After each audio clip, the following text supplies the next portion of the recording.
Hi, this is Meg Linehan of The Athletic, and you're listening to Steal Some Time. Welcome on into the USL's official league podcast. Mind if we steal some time today? Stu, you like that one? I like that one. That was good. That's a nice, solid intro. How long had that one been brewing up in the old big brain? 2 days. I've been very excited about it. Golly, that's incredible. Kelsey Steele, Scott Stewart here for the second episode of season 3. Excited to have you guys all here. 2 really great games over the weekend. We'll get to those. A lot of really great content, honestly, to talk about from this past week and the week ahead. But before we get into everything in the USL Championship space, there's a really big piece of news that we have to get to out of the gate. And the biggest headline of the week, probably the month to year, is John Hackworth is out at Louisville City FC, no longer the head coach at Louisville. Jeff Reuter was the first to report that. That just ironically so, after we had him on this past week. Hackworth is out. Danny Cruz, appointed interim head coach, happened just a few hours ago, midday on Tuesday. Stu, what was your initial reaction to this news? Pretty shocked, honestly. Just having a unique relationship with Louisville personally, it's not something that I thought would happen this quickly. I think that he's done a great job there. I was obviously there when they brought him in, and just his excitement and his energy and, the verbal long-term commitment to being there and building something was there. And, he's come just about as close as you possibly can, and obviously was there for the triumph in 2018, tragically lost that 2019 final, and then came up just short in 2020 in the Eastern Conference final. But an accomplished coach who did very well to sort of carry on the legacy of fantastic soccer in Louisville. And now for me, it's really like where does the club go from here? Danny Cruz, I don't think they could have had a better option ready to go, honestly. Danny's been there since almost day one for John. He was John's first choice for the assistant. Danny coming from Utah out to Louisville. He knows the guys so well. He's embedded in their team culture, so I think he's going to have a really good shot to be successful. But after week one, to have a 2-week break, I would argue that now is the better time than ever to have something like this happen, but certainly a shock to the system. I thought I was reading an incorrect headline. I was like, there's no way, the season just started, and here we are after the first 2 games of the season, and we already have our big headline coming our way. So I think what's interesting too, Scott, if nothing else though, at least Louisville's played a game. Oakland hasn't even kicked off yet. It's fair. That's fair. Does Hack take the Oakland job? Yeah, that's something that I don't know that I even want to get involved in from a conversation standpoint. Now, listen, I think John Hackworth, he's got an incredible skill set. He's a very unique coach. He's obviously got experience all over. He's got MLS experience. He's got experience with the national team. He will be a sought-out head coach. It would be a little wild to see him just completely flip into a new project in Oakland and make a come up in the championship. But one thing I'm quickly learning about this league now in my 3rd year is nothing can surprise you. The transition, they couldn't have picked a better one with Danny Cruz. The guys in the locker room are also familiar with him. He's someone that is so highly respected on the league and national level as well. So, I think in terms of a fit, it's not, you can't even question that. Danny's going to kill this. He's going to do an amazing job. And I think this is someone who's deserved an opportunity too. And I think Danny's really going to keep Louisville on that right track. Just probably not the way that we thought we would have seen this happen, I think, for Danny. Yeah, 100%. But you hit the nail on the head. He knows the players so well. And, from what I've seen, he gets along with them fantastic. Danny being a former player who's really not that far removed from his playing career, I think he is going to be able to straddle that line very well of knowing what it takes from a player's standpoint to be successful in this league, while also spending enough time on a successful technical staff to know what it takes to be able to manage everybody. So I think he's going to do really, really well. I'm rooting for him. He's a fantastic guy. He's got great pedigree, and he certainly has a big job ahead of him, because if we know anything about Louisville, it's that they demand success. Expectations are always high in Louisville, Kentucky. Yeah. Danny Cruz, Oh, yeah. you are have been dubbed the man. So your era begins now, and looking forward to seeing that progress for Danny in Louisville. Yeah, 100%. He's got a good group of guys around him. So let's talk some positive stories from this past week, Scott. I've got a good one out of Chicago that I'm excited to tell the audience about today. So back in 2002, Griffin Barron was a barista at Starbucks. Do you have a go-to Starbucks drink, Scott? Yeah, I do actually. I used to be a venti chai tea latte guy, and now I'm all about this almond milk cold brew. I've like transformed into just a straight cold brew guy. Great decision. It's like such a high level of caffeine. It's exactly what it's horrible. It's literally like my veins, I can see them at every waking hour of the day because my blood is just like trying desperately to escape my body. I love that. Anyways, so this barista was in the back room taking his lunch, eating, and he heard some screaming coming from the women's restroom. So he ran back there. He finds a woman giving birth in a Starbucks bathroom. And at this point, he's like, I don't know what to do. Like, how do you respond to this situation? So he offers her some warm towels and really helps like deliver the baby in the Starbucks bathroom. Wild story. That, again, back in 2002. So here we are, present day, nearly 2 decades later. He stumbled across a GoFundMe for the kid that he delivered in the Starbucks bathroom. So it turns out Jonathan Selner unfortunately had lost his parents in recent years. So this GoFundMe was created to just kind of provide some assistance for him and his brother. So Barron saw it, sent him a message, just taking a really shot in the dark here to see if he would respond.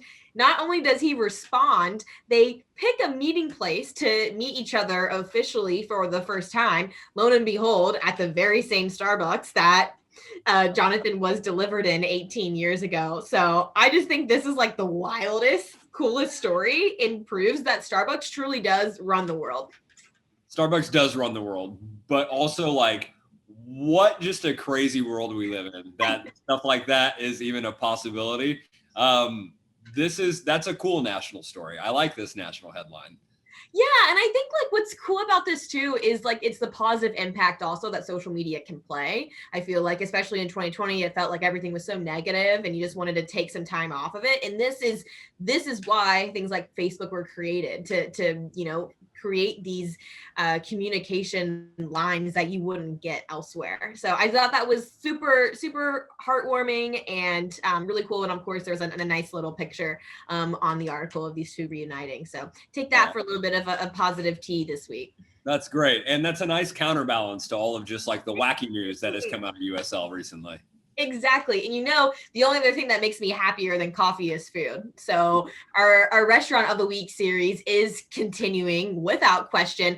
Absolutely loving the response, by the way, from our Restaurant of the Week series. So keep the recs coming, you guys. You know where to find us, at Kelsey J. Steele, at I'm Scott Stew. We're here for all of the USL market food recommendations.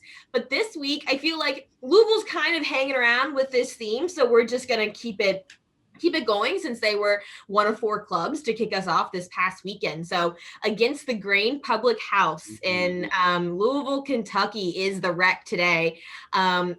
It's all Louisville today. I'm talking pork rinds, Scott. Pork rinds on their menu. Immediately, I'm in. No question. Put a check mark next to their name. Big shout out to Anthony Leanhart for this recommendation.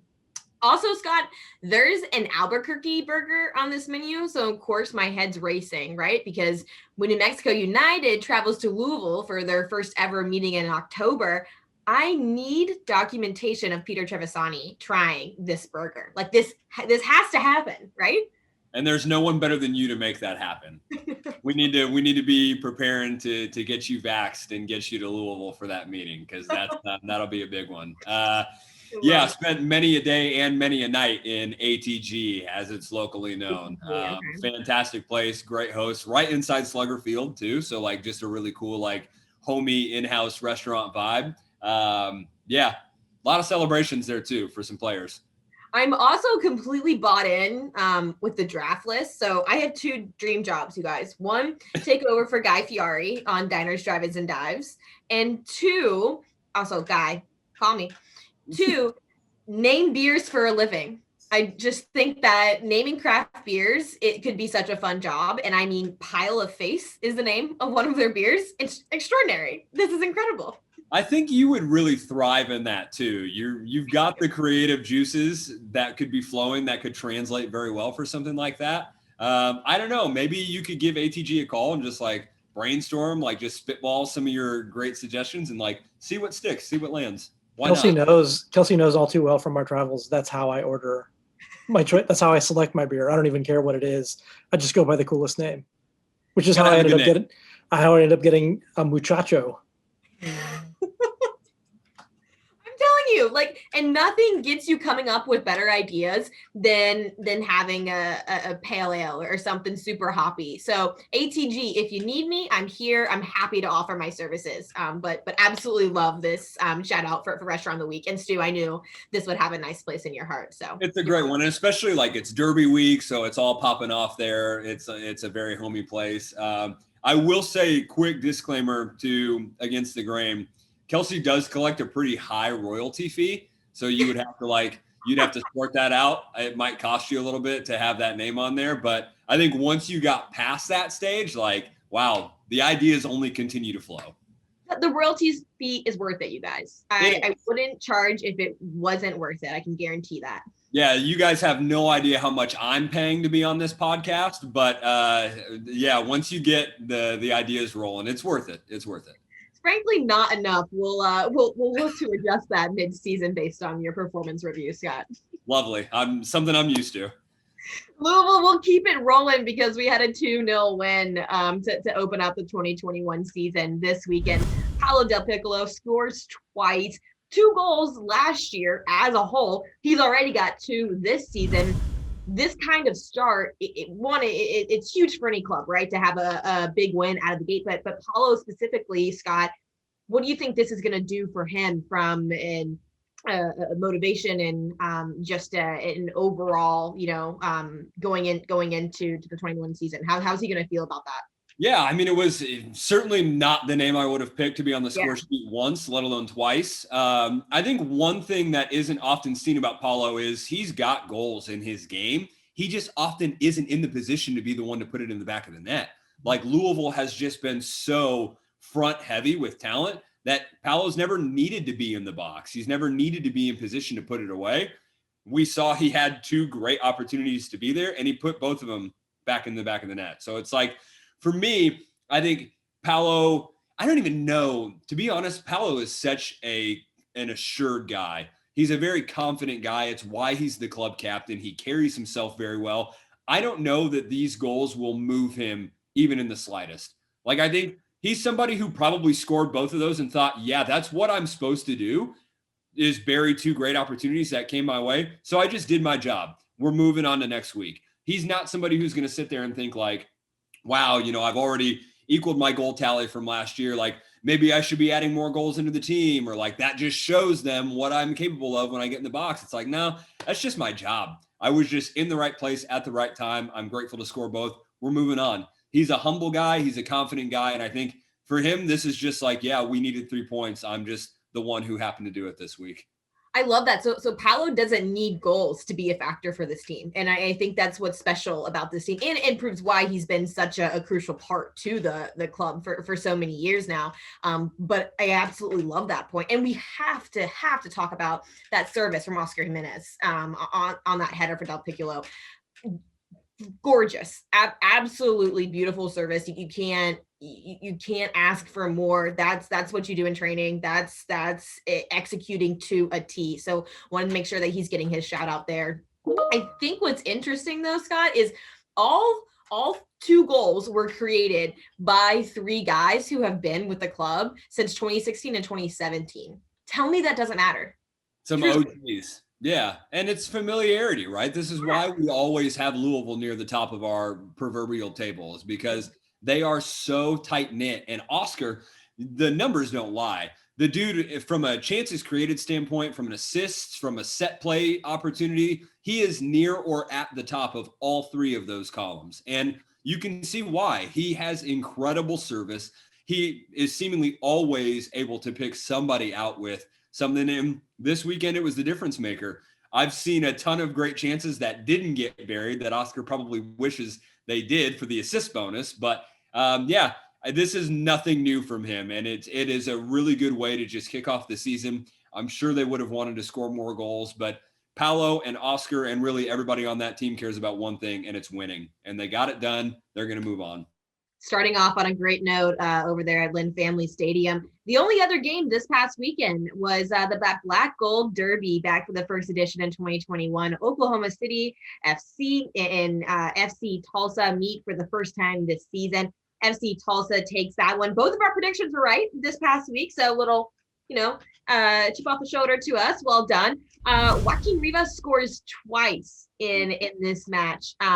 What were your takeaways from his performance? Obviously, coming away with his 100th USL Championship appearance, which is an incredible feat in itself. Yeah, I mean, it's a perfect way to landmark an appearance like that. But my biggest takeaways are, and it's early, right? So small sample size. I don't want to get too excited about it, but he's lethal. I mean, that second goal was just unbelievable. Like his ability to be in a position where he is even giving himself half a chance to be able to take both of those.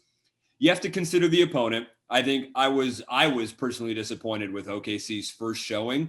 I think that they're capable of and will show that they are better than that. But that doesn't take anything away from Tulsa or Rivas, who was just fantastic.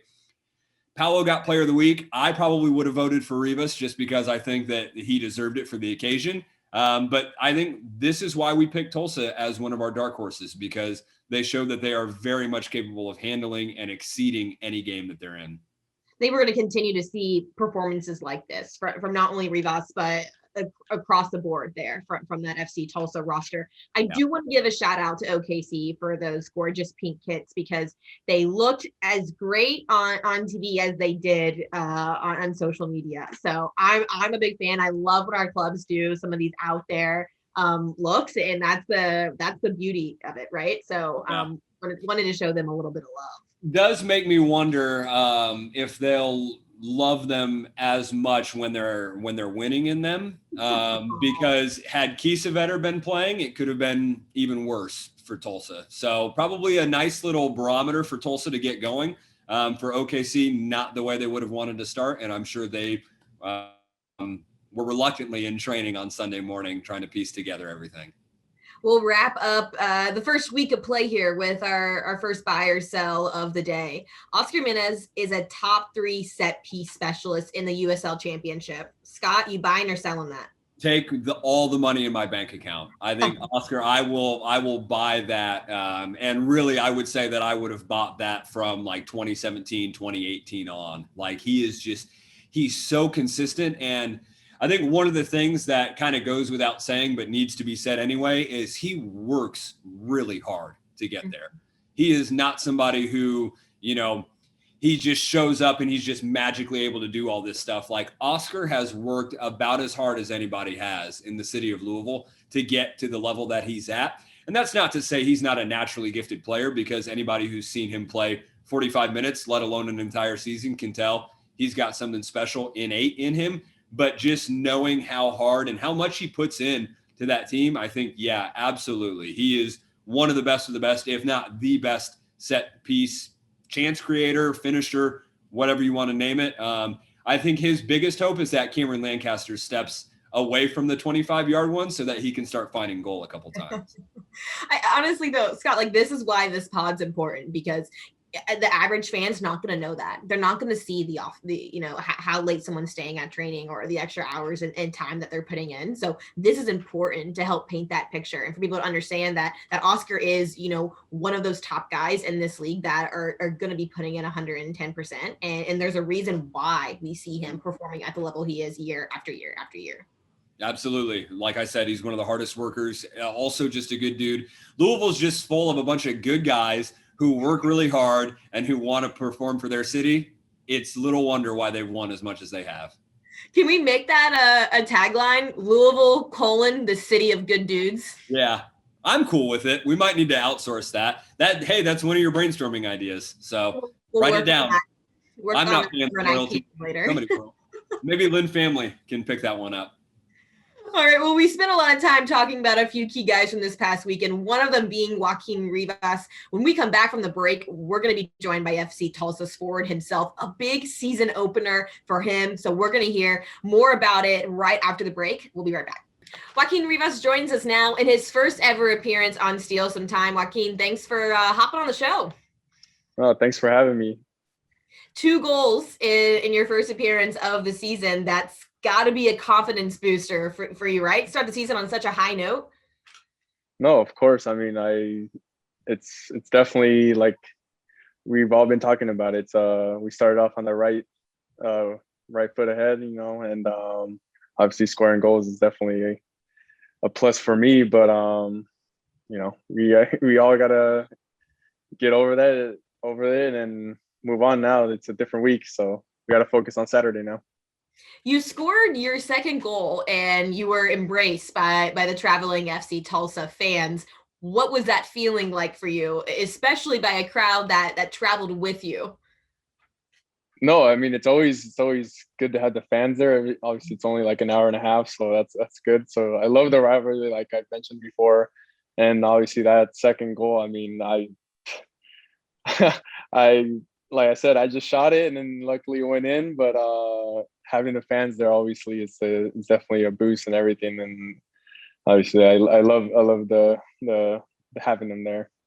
I mean, that second goal is something to get a little worked up about. That it was an absolute banger, and one I think we're going to see down the road here come October in the goal of the year candidates. But you're loved out there, Joaquin. I mean, they changed the Wikipedia to the owner of Taft Stadium. I woke up to seeing that and I was just like, wow, like that's some good content right there. But no, I mean, definitely excited to be back in Tulsa. And obviously, I mean, I think it's just something about this team that makes me, I don't know, shine. I don't know how to explain it, but like I just very excited to get going. And obviously scoring in the first game already, it's a good thing already. Scored twice in that first game back. And on top of that, you have your 100 career appearances mark in the USL Championship. It's an incredible feat in itself. But do you have a favorite moment or memory that comes with that first 100 that just stands out to you? I didn't even know about it before, like until after. So really? Like obviously knowing about it, I was just like, wow, like what a birthday weekend for me. I mean, I couldn't have asked for anything better. So obviously it means a lot. And hopefully I could get even 100 more, so but no, definitely a very, very special meaning for me. And then I think scoring 2 goals right there just puts the cherry on top of everything. So that might take the cake for your favorite moment in the first 100. I mean, hard to right. talk Yeah, I think it does. Yeah. I want to talk about last year because so much of 2020 really shaped this year and this season. So the championship obviously went on a hiatus in March, and then COVID brought really a whole new lifestyle with it. How did you stay busy during that time, during quarantine when things were really shut down? Did you pick up any new hobbies? How did you kind of keep yourself from losing it in quarantine? It was just such a weird, year for everyone in general. I mean, but obviously we try to stay in shape, individual training, just doing the same routine every day. But my new hobby was reading. I read probably over 30 books last year, and then I got into it a lot. And then, it was something that I didn't do. Even when I was in school, I didn't really like reading. And then I think COVID just like opened another world to me when it came to it. Just very calming and relaxing. And obviously now I like to learn about like what people, how they so successful, this and that. Like it's pretty cool. I enjoy it now. So into like the self-help learning side of novel? Yeah, I think it was just like more. It was more like a mental thing for me as well, just because obviously 2019 was very hard on me, and then 2020 I had to like kind of get my I don't know like confidence back in a way. So then reading for me was just very like calming and whatnot. Like it kind of just took me into another like world. I don't know how to really explain it, but like I think it helped me a lot, really. I love that. So do you have a good book rec for people listening to the pod? I mean, I have my case right here, but no, I mean, honestly, let me see. There was one that American Dirt. It was I don't know if you guys have heard about that one, No, please enlighten but me. it was about it's a fiction book. It was about a woman and her daughter. They kind of go over the border and whatnot. They have to deal with the cartel. Like this one guy, like kind of, and she goes through the struggles of like how crossing the border and everything and coming to America to a better life to avoid all this stuff. And it kind of just like brought me back memories because my father went through the same thing, like all those struggles and whatnot, and having to, he did that to make a better life for all of us. And I think that's one of my favorite books that I've read so far. And it was just like even the first 15 pages, I was like hooked automatically, just of how like everything happened. But like that's a little story about it, how like it is. It's just like there's a lot of like people that don't know like how the struggles in this world and this and that, like that's and what they have to face to like get a better life in America and this and that. So like I think it was very related to my family in that aspect. That's amazing and super Yeah. enlightening too, and feel like it would be a really great rec to give other people to Mm. at least get a little glimpse into Mm. those struggles. Yeah. No, like I said, there was many of them, but I think that's one of my top ones that I read. That's amazing. I appreciate you sharing that with us. Thanks. No That's problem. the end of the 2020 season. On top of that, was a tough pill to swallow for many reasons, but especially I think for a roster of talent that a club like St. Louis FC had. And the off season, it felt like, okay, where is so and so going to end up? Like it felt like every week, someone was picked up, and we're like, yes, like this is really gonna bolster a roster. For you, did you have a few clubs in mind of where you wanted to end up in 2021? Yes, but in a way, I think Tulsa was definitely going to be the right fit for me again. And obviously, talking to Coach Mike about it, I mean, being wanted by the coach is a huge plus for me, in my opinion, or it should be for any player. I mean, by him giving me the confidence and belief of, hey, like I want you in my team, like that's already like a plus in my opinion. Like I wanna go play there as well. And I think Tulsa in a way is trying to build something special that other players are starting to realize, like, hey, like this is a good club to be at now. And I think in a way it was an easy decision for me to come back here. It seems like that's been a really big selling point for Coach Mike, especially I think when you look at FC Tulsa and everything that's being built there. As a player, when a coach comes to you and they're like, hey, listen, we don't want you for a year, we want to build this program with you. Is that way more of a selling point? Because I feel like you don't see that a ton in this league.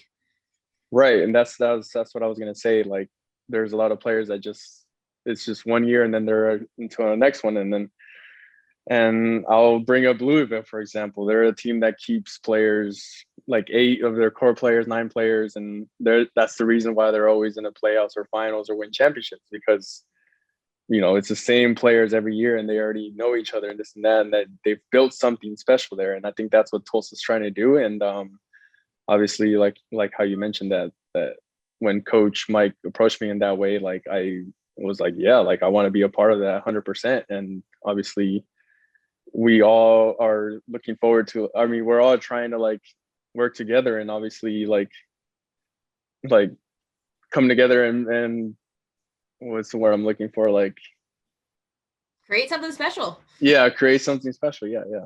Yeah, well, it seems like you guys are well on your way to doing that, coming off of a big weekend and a heck of a way to start the 2021 season.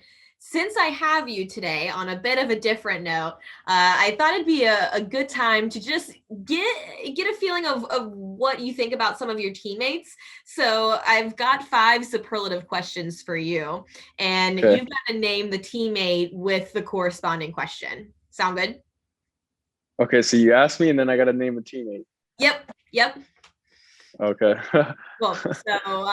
So first one, this teammate absolutely loves the camera. They'll stop everywhere and everything to take a picture for Instagram if they have the chance to do so. Who's that guy on FC Tulsa?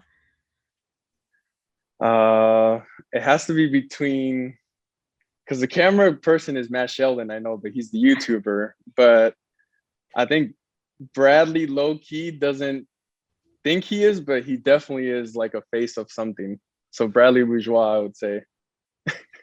Bradley dresses well too, so I feel like it kind of. He really sense. does. He really does. I have a lot of respect on what he puts on. I love that, and that answers my second one, so that's perfect. Yeah. Second one, team comedian. Who's the guy with the best comebacks, best sense of humor? Oh my gosh. And listen, you can pick yourself for any of these. No, it's not me. It's not me. I think the person that makes anybody laugh is Jorge Corrales. This guy is unbelievable. And he just has so much energy. I don't know what he puts in his coffee. I don't know what it is. He always has the same energy, and like we all love it. We all feed off of it in the locker room. Yeah, we all feed off of it, and just like he's making everybody laugh. It doesn't matter who it is. I love that. Okay, next one. The foodie. Who's the team food expert? Who has the best recs in Tulsa or wherever you guys travel? Like food wise? Yeah, food wise. That one I really have to think about. You haven't had a lot of opportunity to travel yet, so that one might. Right, I haven't, because I didn't go to the Texas trip with them. So, yeah, I don't really know about that one. Okay, we'll hit you with one final one. Yeah. Then. Okay. This is the guy that you'll never let touch the speaker in the locker room. The absolute worst taste in music. Oh my. We're really gonna put someone on blast here, so I hope you're ready. Matt Sheldon. Oh my god. Oh. He did like a song earlier, like when you sing a song in front of everybody, it was absolutely terrible. No, he's good. He's good in the camera with YouTube and stuff, but when it comes to music, no, please don't. Matt Sheldon, I'm sorry. Yeah. Put you on blast. Yeah. Joaquin, thanks for stopping by the show today. This is awesome. It's been a pleasure. And best of luck to you and FC Tulsa this season. Thanks again for everything. Absolutely. Take care. You too. Welcome back into Steele Sometime. Gotta love a first-time guest on the pod, and a lot of really great notes from Rivas, so really appreciate his time. A little bit of fan out of me now. I don't know about you, Scott. Yeah, 100%. And he's just got like everything with the Cuban national team and like being reintegrated there. Like he's just got an incredible story. Hoping the absolute best for him and Tulsa really in 2021. Well, let's talk about the rest of 2021 because we have a little bit bigger of a slate heading into in the weekend, Friday, Saturday, and Sundays, and our week ahead. Probably taking the big spotlight here, though, our first USL on ESPN game this weekend on Friday on ESPN2, Phoenix and San Diego. The rematch is here. I am lit about this. I don't know if I can say that on this podcast, but I am so excited about this meeting, Scott. There's so many things and so many elements that come into this meeting. The debut of Wild Horse Pass, obviously, is a really big one, something that Phoenix has been working towards for quite some time now. So really excited for the ownership and the fans and for all of that to be showcased on national television and for all of their hard work really to pay off here. So excited to see that one, but a lot of new faces, especially on that San Diego side that Landon's really worked hard in this offseason to bring on. So I'm looking forward to seeing how those two sides mesh up. Do you have a bold prediction out of this one? Love putting you on the spot, truly. Yeah, and it is on the spot. This is not something I have considered at this point. I don't know. Honestly, my boldest prediction is that Phoenix could win this like 3-0, 3 or 4-0. Really? I really do have a feeling that Phoenix is just going to come out swinging. I really don't think that they've dropped a beat at all. And I think San Diego has obviously gotten better, but it takes time to actually like measure how much better you've gotten. Week 1, a lot of new faces, a lot of interesting mixes in there.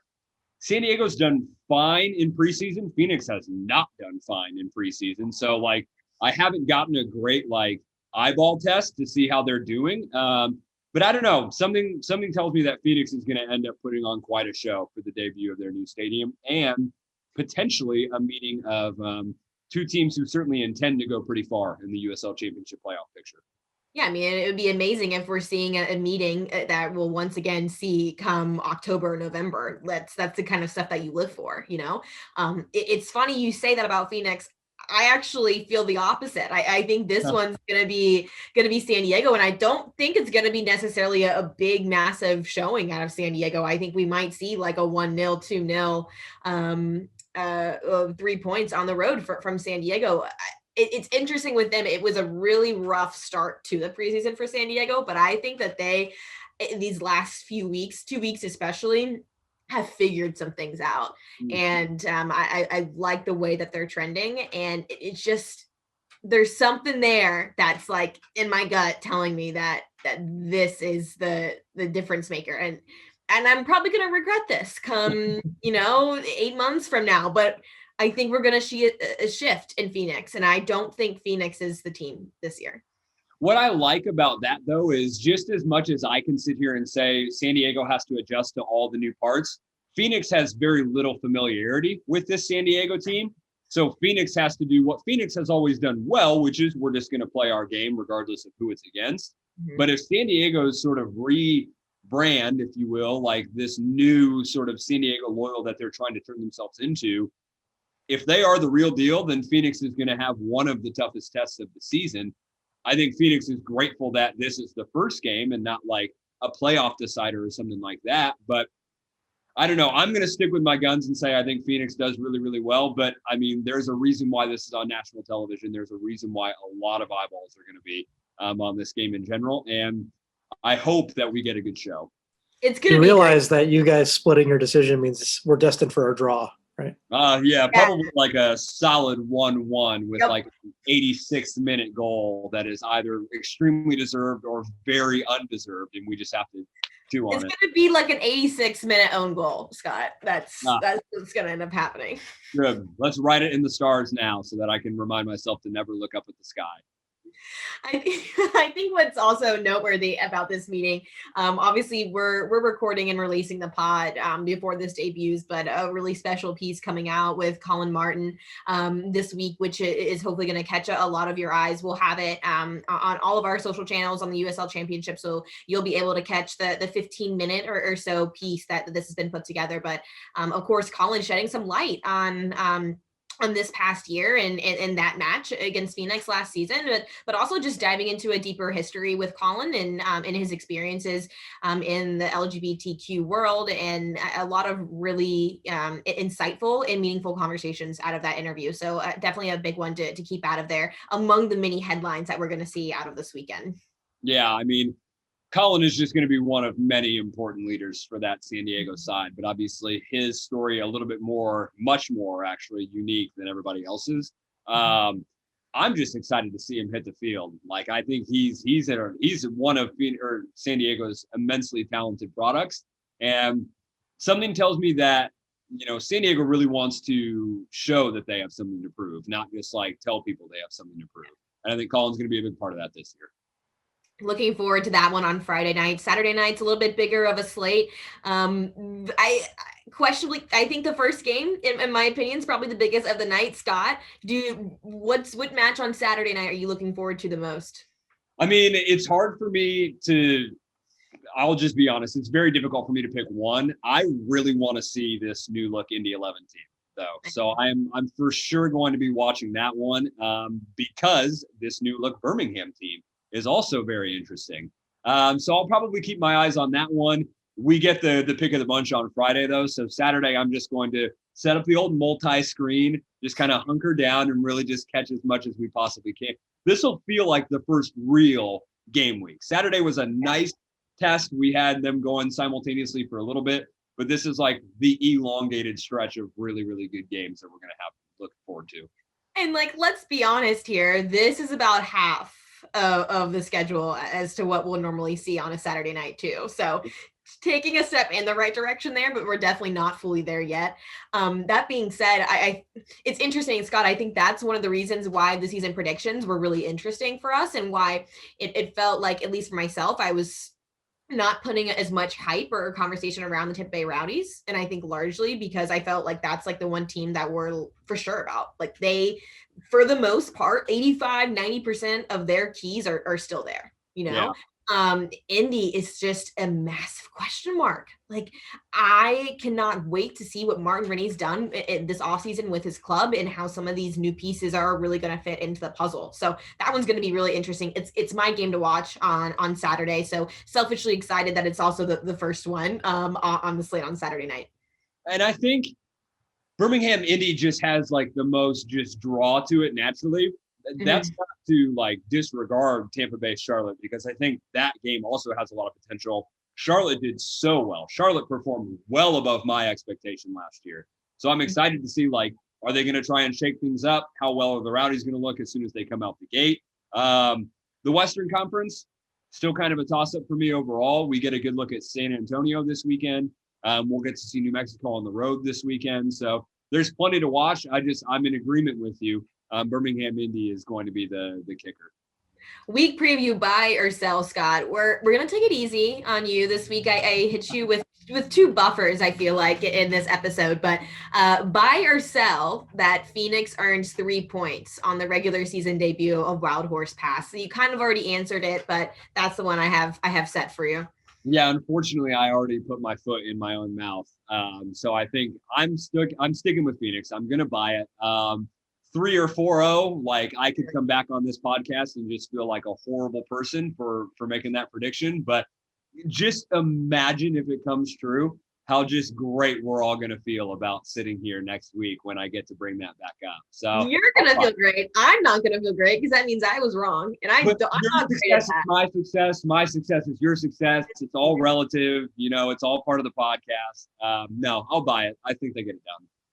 I love that. All right, you guys, we've got a nice weekend slate headed your way. Of course, the big show on ESPN2 on Friday night, but don't miss any of the games on ESPN Plus on Saturday and Sunday as well. For Scott, Stu, Kelsey, Steele, we'll catch you next time on Steele Untitled.